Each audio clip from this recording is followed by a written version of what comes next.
हाय दोस्तों, मशहूर political thriller series the diplomat अपना सीजन 3 लेकर वापस आ गया है। इस सीजन में फिर से 8 एपिसोड्स हैं और स्टोरी पहले जैसे ही इंटरेस्टिंग और एंगेजिंग है।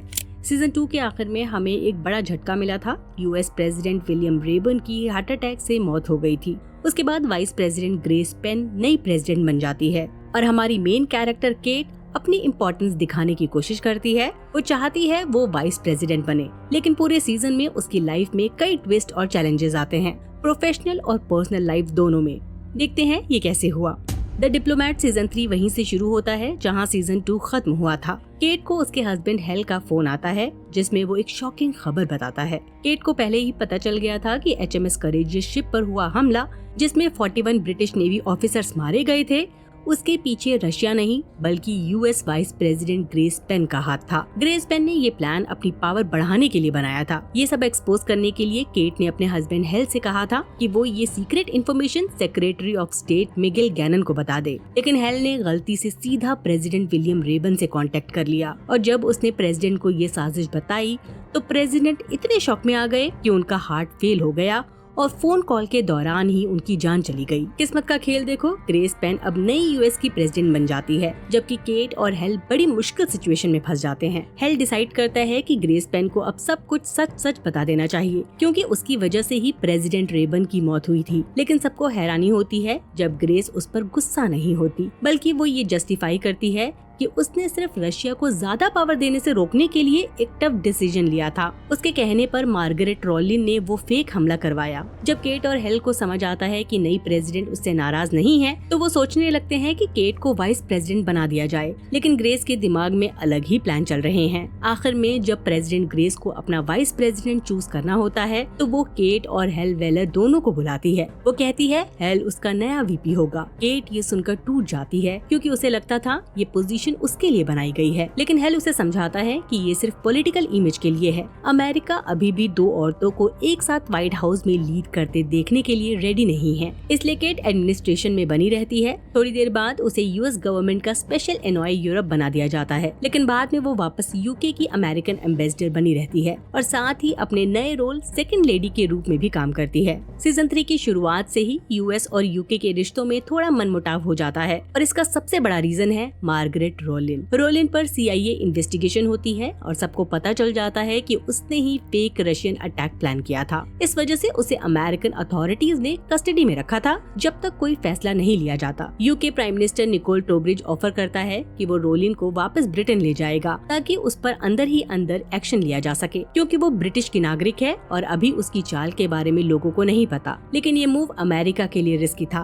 खासकर प्रेसिडेंट ग्रेस के लिए, क्योंकि रोलिन बड़ी ही आसानी से PM को बता सकती थी कि उसके प्लान में ग्रेस का भी हाथ था। इसलिए ग्रेस ने केट का आइडिया माना। फिलहाल रोलिन को टेम्परेरी प्रोटेक्शन दी जाए ताकि सिचुएशन कंट्रोल में रहे, लेकिन ग्रेस जानती थी कि जब लोगों को उसकी डर्टी पॉलिटिक्स के बारे में पता चलेगा तब रोलिन को प्रोटेक्ट करना इम्पॉसिबल हो जाएगा। बट सबसे अनएक्सपेक्टेड इंसिडेंट तब होता है जब मार्गरेट रोलिन अपनी जिंदगी खत्म कर लेती है। वो CIA के सेफ हाउस में होती है और अपनी मेडिसिन का ओवरडोज ले लेती है। ये बुजुर्ग औरत जानती थी कि अब वो अपने जुर्मों से नहीं बच पाएगी। उसे समझ आ गया था कि वो हमेशा US और UK के बीच के पॉलिटिकल फाइट में फंसी रहेगी, इसलिए उसने डिसाइड किया कि अपनी जिंदगी खत्म कर लेना ही बेहतर है। उसके मरने के बाद अमेरिकन में अफरा तफरी मच जाती है, क्योंकि अब इन्हें आत्महत्या की जिम्मेदारी भी लेनी पड़ेगी। उन्हें ये मानना पड़ता है कि उन्होंने रोलिन को अपने सीक्रेट सेफ हाउस में छुपा कर रखा था। इस हादसे के बाद सिचुएशन और सीरियस हो जाती है। अब यूएस गवर्नमेंट को यूके प्राइम मिनिस्टर निकोल को HMS करेजियस अटैक का पूरा सच बताना पड़ता है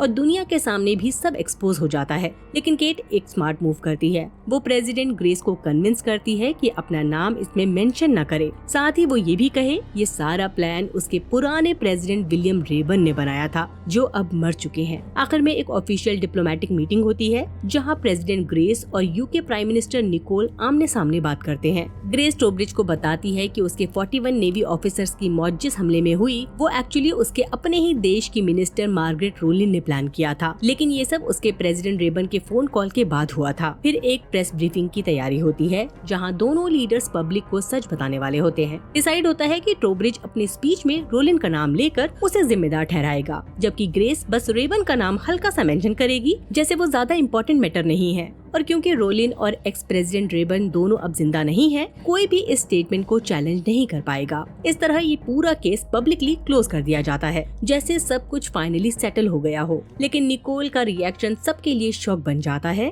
जब उसे HMS करेजियस अटैक के पीछे की कॉन्स्पिरेसी का सच पता चलता है। तो वो अमेरिकन से बिल्कुल धोखा खाया हुआ महसूस करता है। इतने साल तक वो अमेरिका के डिमांड्स के साथ चलता आया था और अब उसे लगता है कि उसका ट्रस्ट तोड़ दिया गया है। इसलिए वो डिसाइड करता है कि अब उन्हें उनकी असली जगह दिखानी होगी। प्रेस कॉन्फ्रेंस के दौरान ट्रोब्रिज सबके सामने डायरेक्टली अनाउंस करता है कि प्रेसिडेंट रेबर्न ही इस पूरी साजिश का मास्टरमाइंड था और वही 41 ब्रिटिश सेलर की मौत का जिम्मेदार है। उसके इस बोल्ड स्टेटमेंट के बाद डिप्लोमेटिक टाइज पूरी तरह हिल जाती है। ब्रिटिश सिटीजन अमेरिका पर गुस्सा होने लगते हैं और पूरे यूके में प्रोटेस्ट और डेमोन्स्ट्रेशन शुरू हो जाते हैं। जब प्रेसिडेंट ग्रेस और उसका ऑफिस यूके गवर्नमेंट से कांटेक्ट करने की कोशिश करता है तो उन्हें पता चलता है कि सारे ऑफिशियल कम्युनिकेशन चैनल ब्लॉक कर दिए गए हैं। अब ये क्लियर हो जाता है कि ट्रोब्रिज किसी भी बात को सुनने के मूड में नहीं है, चाहे वो माफी ही क्यों ना हो। अमेरिकन एम्बेसी के deputy chief of mission Stuart और CIA स्टेशन चीफ ईड्रा दोनों इस टेंशन भरी सिचुएशन में गलती से फंस जाते हैं। सबसे पहले ईड्रा को इसका सामना करना पड़ता है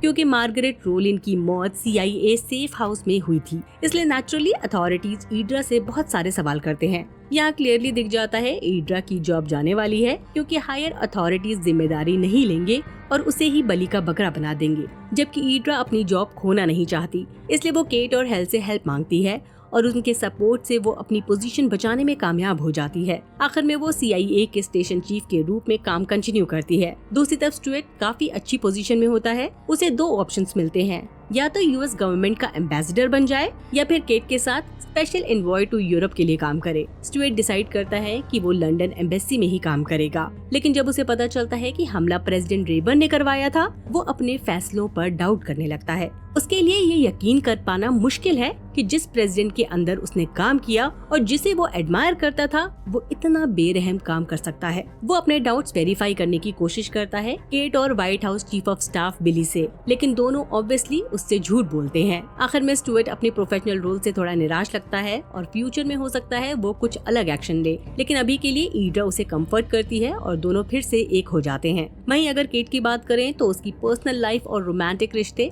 सीजन 3 का एक बड़ा फोकस बन जाते हैं। शो ये दिखाता है कि हाई लेवल ऑफिस में काम करने वाले लोगों की पर्सनल लाइफ कितनी कॉम्प्लिकेटेड और स्ट्रेसफुल हो सकती है। जैसा कि हमने देखा, केट और हेल डिसाइड करते हैं कि वो अपनी शादी खत्म कर देंगे या कुछ वक्त के लिए पॉज कर देंगे, लेकिन वो ये सब पब्लिक में रिवील नहीं करते। दोनों एक दूसरे को रोमांटिक फ्रीडम देते हैं, मतलब अगर किसी के साथ डेट करना हो या रिलेशन बनाना हो तो वो कर सकते हैं, लेकिन साथ ही अपने ऑफिशियल रोल्स वाइस प्रेसिडेंट और सेकंड लेडी को परफेक्टली प्लान करते हैं ताकि पब्लिक के सामने इमेज बनी रहे। ये अरेंजमेंट मोस्टली हेल का आइडिया होता है। वो केट को अपने चॉइसेस के लिए फ्री करता है, लेकिन जेलिसी भी दिखाता है हर किसी पर जिसके साथ केट होती है। ये इस बात का सिग्नल है कि हेल के दिल में अब भी केट के लिए फीलिंग्स हैं। शुरुआत में केट अपने पुराने romantic link UK foreign secretary Austin Denison को दोबारा अप्रोच करती है। दोनों का सीजन 2 में एक छोटा सा रोमांस हुआ था। एक पार्टी के दौरान केट डेनिसन को अपनी फीलिंग्स बताती है, लेकिन डेनिसन उसे मना कर देता है क्योंकि वो समझ जाता है कि केट के दिल में हेल के लिए हमेशा जगह रहेगी। बाद में केट की मुलाकात कैलम से होती है, जो कि सीक्रेटली MI5 स्पाई है। केट और कैलम का रोमांटिक रिश्ता काफी जल्दी डेवलप हो जाता है। वो हर मौके पर एक साथ टाइम स्पेंड करते हैं, चाहे डिप्लोमेट्स रेजिडेंट के बाहर प्रोटेस्ट ही क्यों न हो रहा हो। लेकिन जब बात केट के प्रोफेशनल ड्यूटीज की आती है तो वो कैलम को सेक्रीफाइस करने के लिए भी रेडी है। आगे चलकर वो कैलम से प्राइम मिनिस्टर ट्रोब्रिज से बात करने के लिए कहती है। ये एक ऐसा मूव है जो कैलम की जॉब खतरे में डाल सकता है, लेकिन केट के लिए प्रोफेशनल ड्यूटी पहले है। हम देखते हैं केट की डेनिसन के साथ अकेले में बातचीत होती है। ऑस्टिन बताता है कि उसने सिर्फ केट को अच्छी तरह समझने के बाद ही शादी का डिसीजन लिया और केट से इंस्पायर हुआ। ये बातें केट को समझा देती हैं कि वो हमेशा हेल के लिए स्पेस बनाती है, सिर्फ इसलिए नहीं कि वो बंधे हैं, बल्कि क्योंकि वो आखिर में हेल के और करीब आ जाती है। साथ ही ये भी दिखाई देता है कि हेल की स्मार्टनेस और क्विक थिंकिंग अक्सर केट की प्रॉब्लम सॉल्व कर देती है। साथ ही केट को समझ आता है कि कोई एडजस्टिंग और अंडरस्टैंडिंग पार्टनर ही उसकी लाइफ में रियल जगह बना सकता है। हेल इसलिए परफेक्ट है क्योंकि उसका अनयूजुअल लाइफस्टाइल और डिमांडिंग जॉब्स अक्सर उन्हें अलग रखते हैं, लेकिन हेल हर सिचुएशन में केट के लिए स्पेस और सपोर्ट क्रिएट करता है। जो और कोई नहीं कर सकता। इसलिए केट बाद में कैलम को रिजेक्ट कर देती है और हेल के साथ रहने का डिसीजन लेती है। कैलम, जो थोड़ा क्रेमलिन से कनेक्टेड है, केट को एक खतरनाक सिचुएशन के बारे में इन्फॉर्म करता है जो ब्रिटिश कोस्ट के पास हो रही है। सिचुएशन ये है कि रशियंस की एक सबमरीन खो गई है और वो ब्रिटिश एरिया में आ गई है, लेकिन ब्रिटिश के पास सबमरीन को वापस लेने की प्रॉपर टेक्नोलॉजी नहीं है,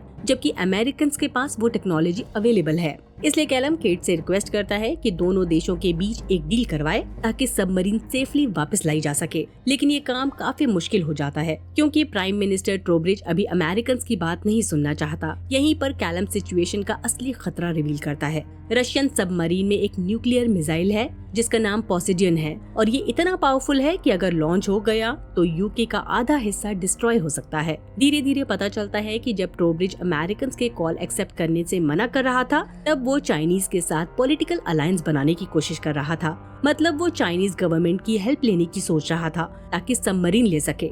लेकिन जब वो फाइनली अमेरिकन के साथ बैठता है तो उसे पता चलता है कि पोसेडियन न्यूक्लियर मिसाइल सबमरीन में है, तो वो यकीन नहीं कर पाता। ट्रोब्रिज को लगता है कि अमेरिकन उसे बेवकूफ बना रहे हैं सिर्फ रशियन सबमरीन पर कंट्रोल पाने के लिए और अपने फायदे के लिए, जबकि अमेरिकन को डर है कि अगर चाइना इन्वॉल्व हो गया तो वो मिसाइल पर कंट्रोल कर लेगा, जिससे पूरी दुनिया की शांति भंग हो सकती है। यहीं केट एक डेस्परेट प्लान सोचती है। वो कैलम से कहती है कि ट्रोब्रिज से बात करे और उसे कन्विंस करे कि न्यूक्लियर मिसाइल ब्रिटिश कोस्ट के बिल्कुल पास है और बहुत खतरनाक है। बस इस प्लान का एक बड़ा रिस्क है। कैलम को अपनी गवर्नमेंट से पहले अमेरिकन के पास जाना पड़ेगा। इसका मतलब है उसकी जॉब जा सकती है और उस पर देशद्रोह का भी आरोप लग सकता है। आखिरकार केट एक नया प्लान सोचती है, एक अमेरिकन सबमरीन को रशियन सबमरीन के पास भेजना और उसकी फोटोग्राफ्स लेना। अगर रशियन सबमरीन में सच में पोसेडियन न्यूक्लियर मिसाइल लगा है तो उसके बाहर की शेप पर कुछ खास निशान होंगे। मतलब एक एक्सपीरियंस नेवल एनालिस्ट या सबमरीन स्पेशलिस्ट फोटोज देखकर पहचान सकता है कि मिसाइल वहां मौजूद है। ये सॉलिड प्रूफ प्राइम मिनिस्टर ट्रोब्रिज को दिखाया जा सके। लेकिन ये प्लान रिस्की है क्योंकि ब्रिटिश एरिया में अमेरिकन सबमरीन को बिना परमिशन के भेजना लॉ को तोड़ सकता है। अगर ये सीक्रेट सबको पता चल गया तो ट्रोब्रिज और ब्रिटिश की जनता बहुत गुस्सा होगी, और अगर अमेरिकन पहले से ट्रोब्रिज को नहीं बताएंगे तो इन पर धोखेधड़ी का आरोप लगेगा। केट को लगता है कि अगर पोसेडियन का सॉलिड प्रूफ मिल जाता है तो ट्रोब्रिज अमेरिकन के ब्रेक लॉक करने पर गुस्सा नहीं होगा, बल्कि सिर्फ सिचुएशन को हैंडल करने पर फोकस करेगा। आखिरकार हेल ग्रेस को कन्विंस कर लेता है कि रिस्की प्लान को एग्जीक्यूट किया जाए। कुछ ही घंटों में अमेरिकन प्राइम मिनिस्टर ट्रोब्रिज को न्यूक्लियर मिसाइल के फोटोग्राफिक प्रूफ दिखाते हैं। फिर भी ट्रोब्रिज कोऑपरेट करने से मना कर देता है क्योंकि उसे लगता है कि अमेरिकन मिसाइल अपने लिए ले जाएंगे, जबकि वो खुद उस पर कंट्रोल चाहता है। यहीं पर केट सेटअप करती है और प्रपोज करती है कि मिसाइल हासिल करके समुद्र में ही दबा दिया जाए ताकि कोई भी देश उस पर कंट्रोल न कर सके। ट्रोब्रिज फाइनली इस प्रपोजल को एक्सेप्ट कर लेता है, बट सीजन के आखिर में एक बड़ा सीक्रेट रिवील होता है। हेल ने केट से कुछ छुपा रखा था मिसाइल के बारे में। सच ये है कि हेल और ग्रेस सीक्रेटली मिशन लॉन्च करते हैं, सिर्फ फोटोग्राफ लेने के लिए नहीं बल्कि मिसाइल को हासिल करने के लिए भी। जब कैलम केट को बताता है कि रेडिएशन लेवल अचानक ड्रॉप हो गए हैं तो पहले केट डरती है कि रशियंस ने मिसाइल ले लिया, लेकिन जल्दी ही समझ जाती है कि ये काम हेल और ग्रेस ने सीक्रेटली किया। दरअसल हेल ने ये सीक्रेट मिशन बनाकर ग्रेस को कन्विंस किया ताकि केट का प्लान अमेरिकन सबमरीन से फोटोग्राफिक प्रूफ इकट्ठा करना कामयाब हो सके। लेकिन इसका मतलब ये भी है कि अमेरिकन ने एक बार फिर ब्रिटेन को धोखा दिया, जिससे ट्रोब्रिज और नाराज हो जाएगा। इसी के साथ ये सीजन यहीं खत्म होता है। आपको ये जानकर खुशी होगी कि सीजन 4 रिन्यू हो गया है। ट्रोब्रिज ने डील फाइनली एक्सेप्ट की, मतलब अमेरिकन और ब्रिटिश सबमरीन मिसाइल हासिल करने के लिए भेजे जाएंगे, लेकिन मिसाइल वहाँ नहीं होगी, जो नेचुरली टेंशन क्रिएट करेगा। रशियंस फिर से रिस्पॉन्सिबल ठहराए जाएंगे, लेकिन ग्रेस और हेल को केयरफुल रहना पड़ेगा ताकि ट्रोब्रिज कोई ड्रास्टिक स्टेप न ले। साथ ही ये देखना इंटरेस्टिंग होगा कि केट कैसे रिएक्ट करेगी कि हेल ने इतना बड़ा सीक्रेट उससे छुपाया। हेल का ये फैसला शायद केट को फिर से उससे दूर कर दे और कैलम का रोल तब भी अहम होगा। दूसरी तरफ ऐसा लगता है स्टुअर्ट रिपोर्ट्स को क्वेश्चन करने और अपनी इन्वेस्टिगेशन स्टार्ट करने की तरफ जा रहा है। मतलब क्या रेबन सच में HMS करेजियस अटैक में इन्वॉल्व था? अगर स्टुअर्ट सच तक पहुंचता है तो इसके भी एक्सट्रीम कॉन्सिक्वेंसेस हो सकते हैं और हो सकता है कि वो अपनी गवर्नमेंट के खिलाफ एक्शन ले सीजन 4 में। इसी के साथ ये वीडियो यहीं खत्म करते हैं। बाय, अपना ख्याल रखिए। मेरा वीडियो आपको कैसा लगा कमेंट सेक्शन में जरूर बताएं। अगर पसंद आया हो तो लाइक करें, चैनल को सब्सक्राइब करना न भूलें।